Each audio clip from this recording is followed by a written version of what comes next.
Hey Glenn, how's it going? Hey, good morning. Good morning. Okay, so today's question, I wanted to know how to drop a hip on a rafter and how to calculate the angle for that. Okay, And so these lines that I've got in front of me on my screen, uh, these lines represent, let's say, the top of a wall, the corner. This is a standard hip.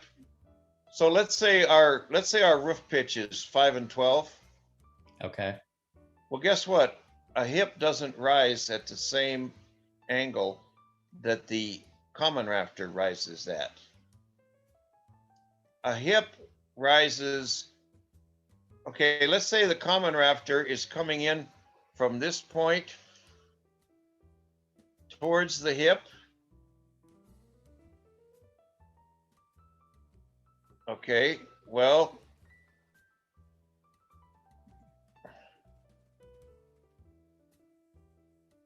the distance that common rafter travels to get to the hip, look how far the hip has to travel to get to the same elevation.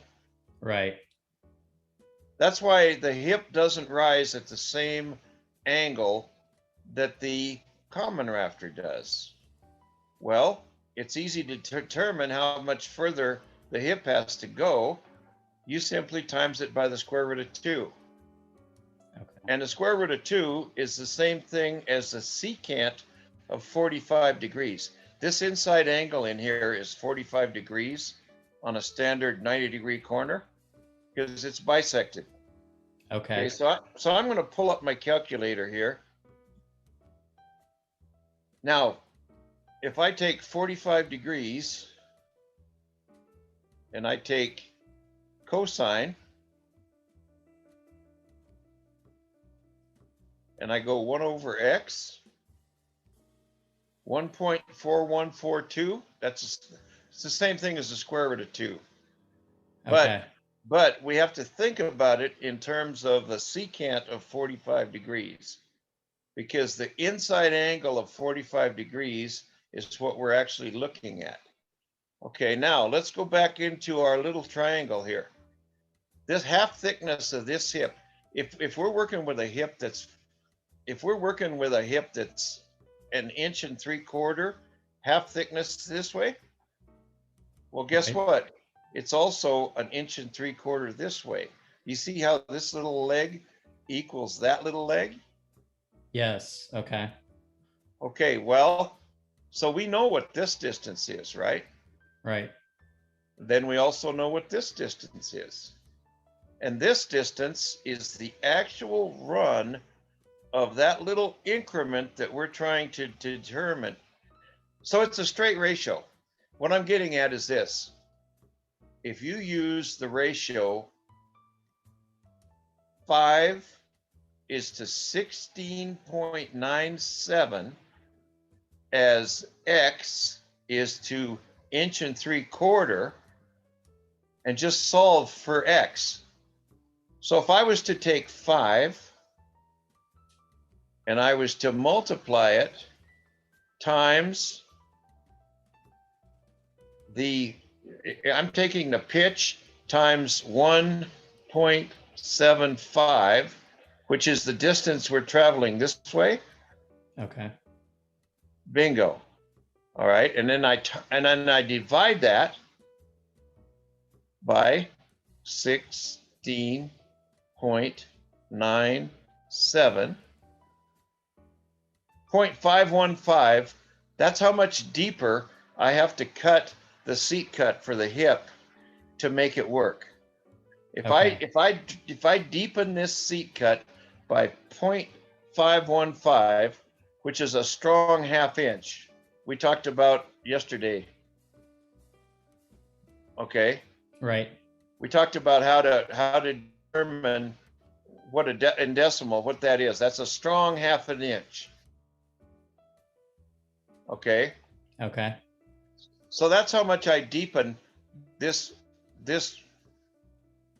cut to make it so that it planes correctly with the commons that come across. I want to be able to put a straight edge on the top of all these rafters, and they're going to plane into the edge. That's why this happens. It's because any common rafter that's nailed onto this wall has to plane over to this outside edge, not to the center.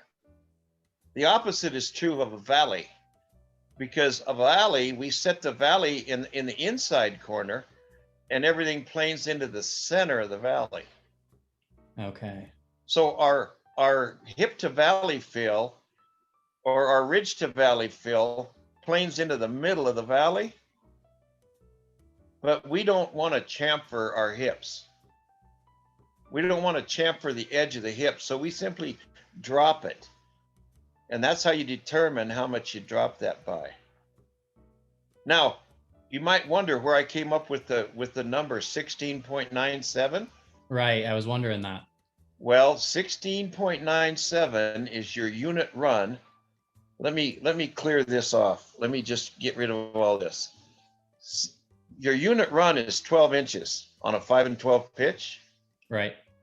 Well, guess what? 12 times 1.4142, which is the secant of 45 degrees, 16.97. There you go. I see. So that's how the hip differs. So that's the So that's rise the over run the of the run. hip. The Okay. run of the hip is 16.97. The run of the common is 12. I see. The unit run of the common is 12 inches. The unit run of the hip is 16.97. Now we're talking about a standard hip, not a bastard hip. Okay. But the reason this is important is because whatever angle that is, you can use the secant to determine this. That's why I taught you this method instead of a different method. Instead of talking about the square root of 2 and confusing you, I talked about it in terms of the cosine of the inside angle of this. That way you're not so confused. You have to think about it in terms of the run of the hip, that little portion right there, and then how much is that going to rise at that spot? That's how much you deepen that cut. And we determined that it's 0.515.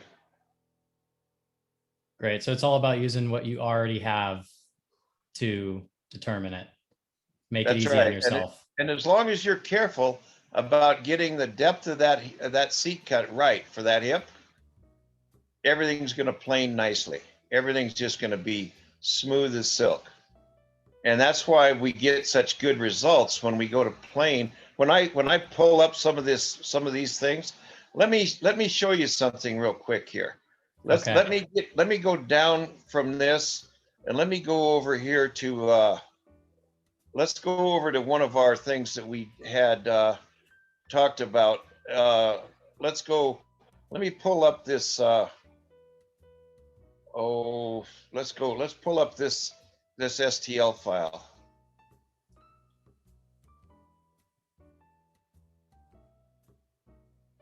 Up a screen that it's a snub note. This is a concept drawing that I did for some people, and I want to show you what we just talked about was how to make everything plain.